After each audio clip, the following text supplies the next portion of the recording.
Pakilinawan po natin si Ginoong Gerigay, ang Basilio ng 9 Socrates.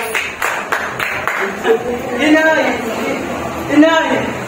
Tapos na ang iyong mga paghihirap. Ngunit bakit ganito? Bakit kailangan magdusa ang isang tulad mo? Nasaan na ang justisya? Nasaan ang awa na laging sinasambit ng mga pare? Sa buhay na to, ang aking mga natutunan ay tumakbo, magdago at magtiis. Pinaglaruan tayo ng sudhana, inay.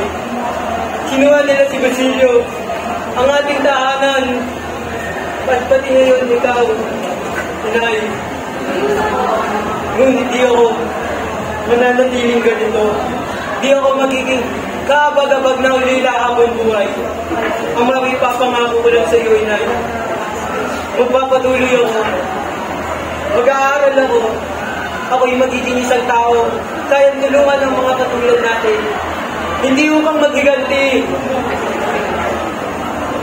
Upang ipakita sa kanila na hindi lahat ng mahihirap ay mananatiling alipin habang buhay.